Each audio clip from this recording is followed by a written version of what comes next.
एक बुढ़िया थी, उसके 7 बेटे थे। 6 कमाने वाले थे, एक निकम्मा था। बुढ़िया माँ 6 बेटों की रसोई बनाती थी, भोजन कराती और कुछ झूठन बचती वह 7वें को देती थी। परंतु वह बड़ा भोला भाला था, मन में कुछ विचार नहीं करता था। एक दिन वह बहू से बोला, देखो मेरी माँ को मुझ पर कितना प्रेम है। वह बोली, क्यों नहीं, सबका झूठा बचा हुआ जो तुमको खिलाती है। वह बोला, ऐसा नहीं हो सकता है, मैं जब तक आँखों से ना देख लूँ मान नहीं सकता। बहू ने हंसकर कहा, देख लोगे तब तो मानोगे। कुछ दिन बाद त्योहार आया। घर में 7 प्रकार के भोजन और चूरमे के लड्डू बने। वह जांचने को सर दुखने का बहाना कर पतला वस्त्र सिर पर ओढ़कर रसोई घर में सो गया। वह कपड़े में से सब देखता रहा। 6 भाई भोजन करने आए। उसने देखा माँ ने उनके लिए सुंदर आसन बिछा, नाना प्रकार की रसोई परोसी और आग्रह करके उन्हें जिमाया। वह देखता रहा।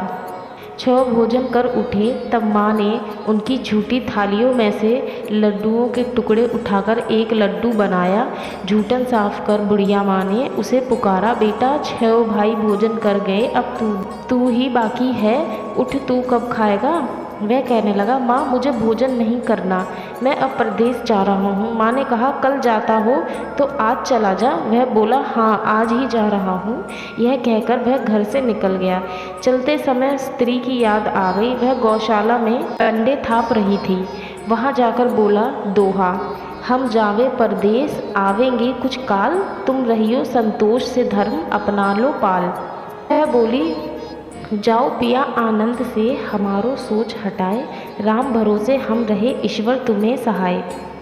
2 निशानी अपनी देख धरूं में धीर, सुधीर माती हमारी बिसारियो रखियो मन गंभीर।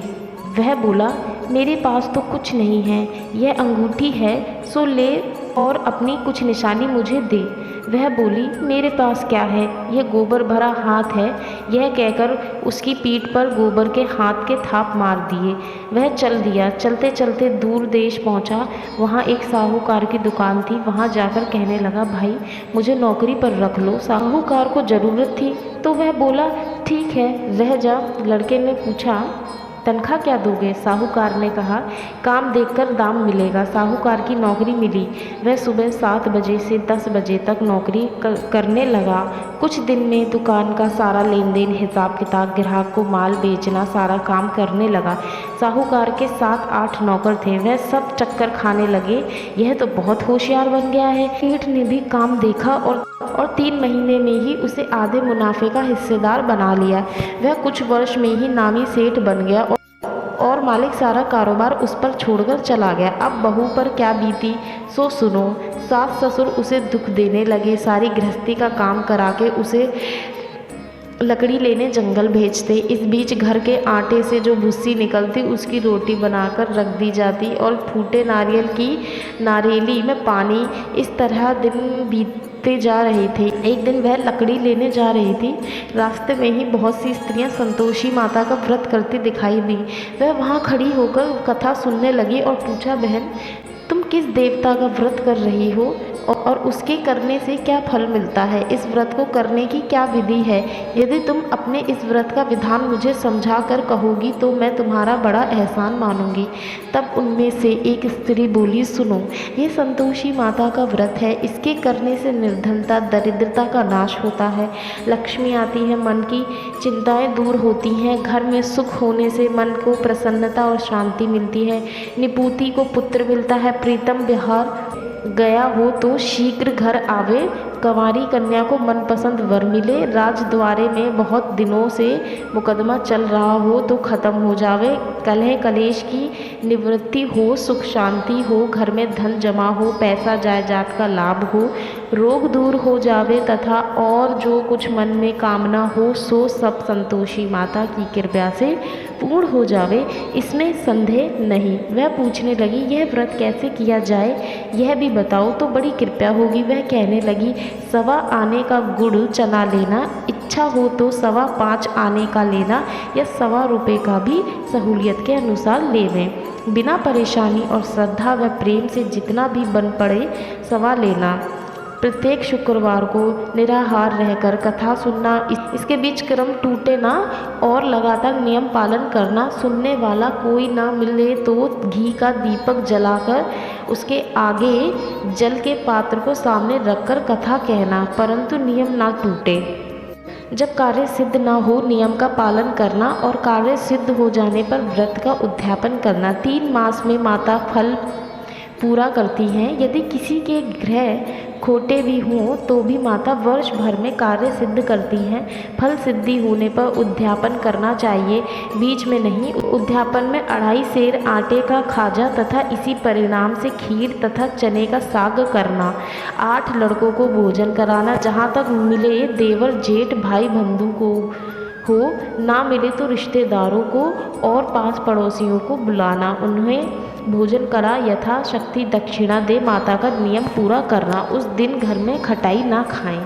यह सुन बुढ़िया के लड़के की बहू चल दी। रास्ते में लकड़ी के बोझ को बेच दिया और उन पैसे से गुड़ चना ले माता के व्रत की तैयारी करने आगे चली और सामने मंदिर देखकर पूछने लगी, यह मंदिर किसका है? सब कहने लगे संतोषी माता का है। यह सुनकर माता के मंदिर में जाकर चरणों में लेटने लगी, दीन हो विनती करने लगी, माँ मैं निपट अज्ञानी हूँ, व्रत के कुछ भी नियम नहीं जानती, मैं दुखी हूँ।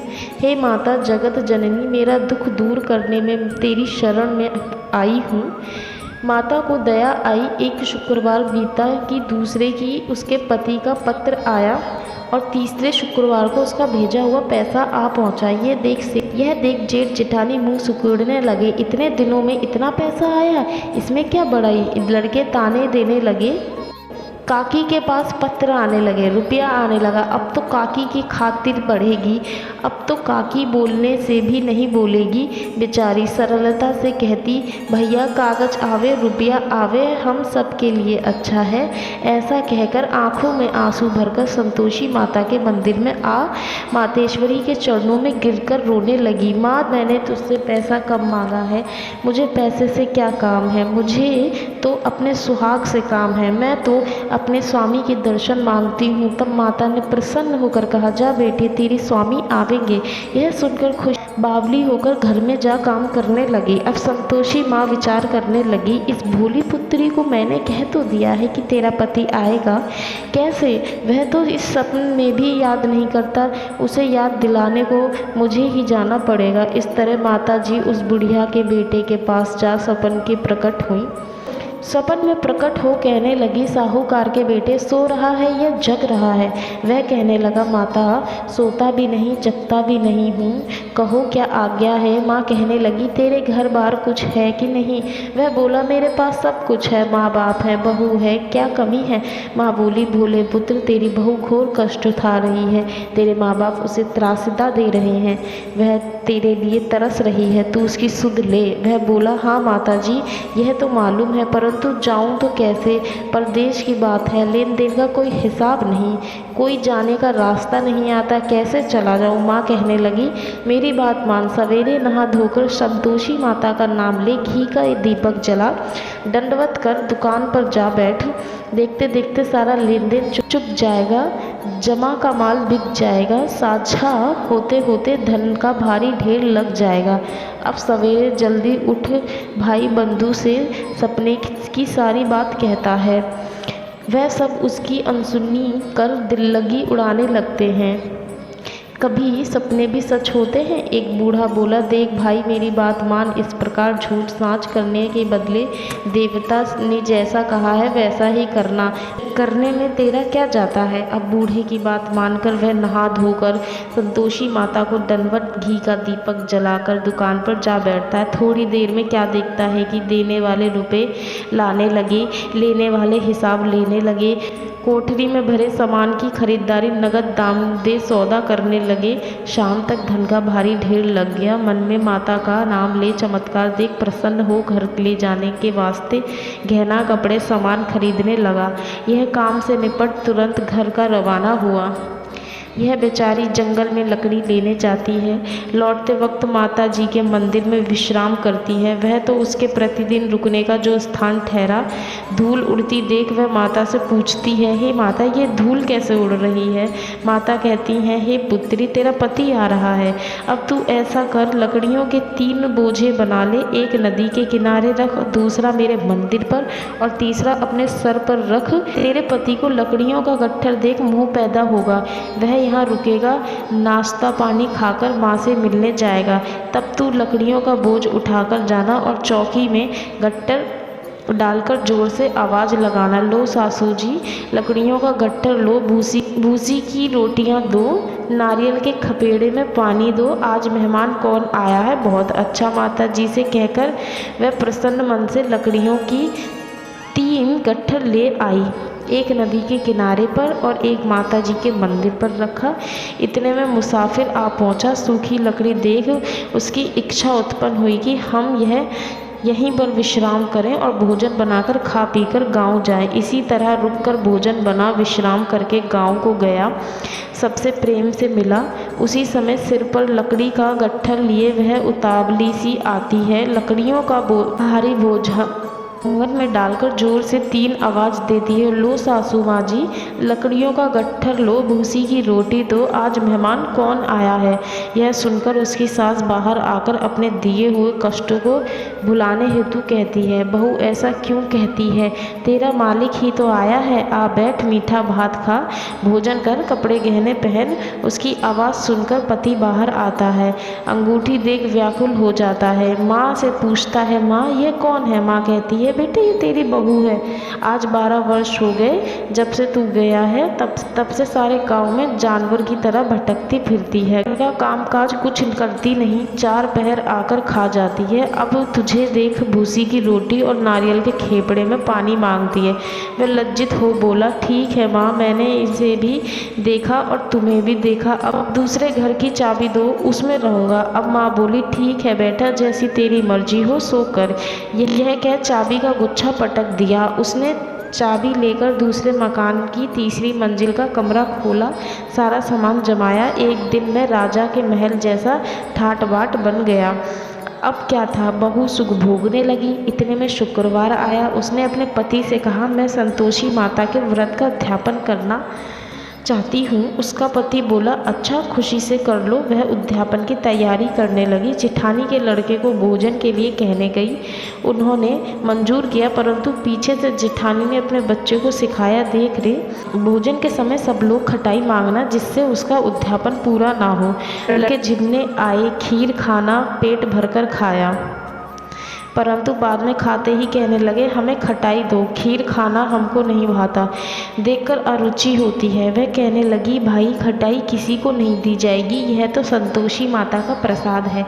लड़के उठ खड़े हुए, बोले, पैसा लाओ। बोली बहू कुछ जानती नहीं थी, उसने पैसे दे दिए। लड़के उसी समय हट करके इमली खटाई ले खाने लगे।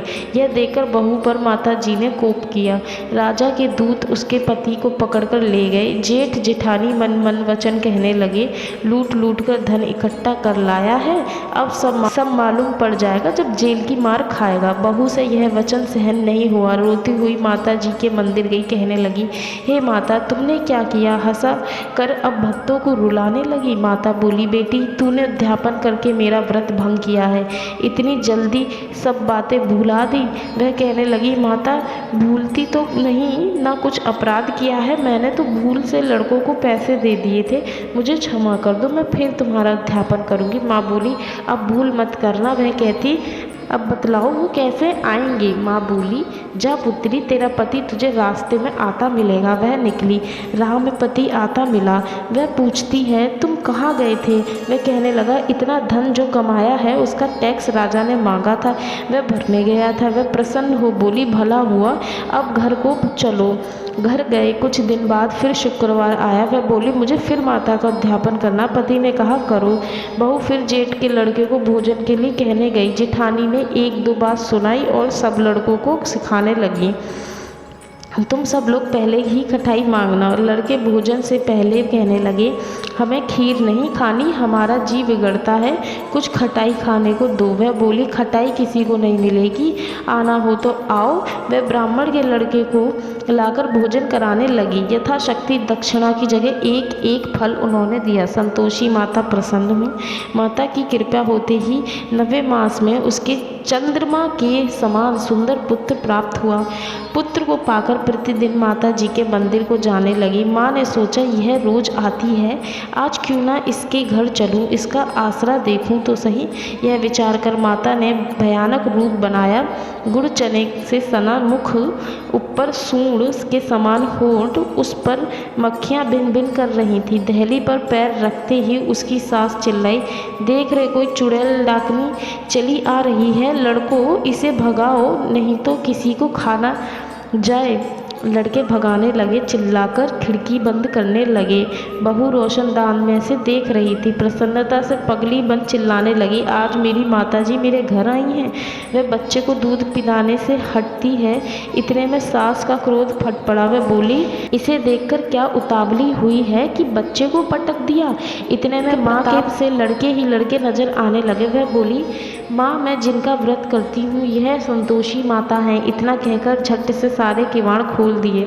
सबने माता जी के चरण पकड़ लिए और विनती कर कहने लगे, हे माता, हम मूर्ख हैं, अज्ञानी हैं, तुम्हारी व्रत की विधि हम नहीं जानते, व्रत भंग कर हमने बड़ा अपराध किया है। जगमाता आप हमारा अपराध क्षमा करो। इस प्रकार माता प्रसन्न हुई।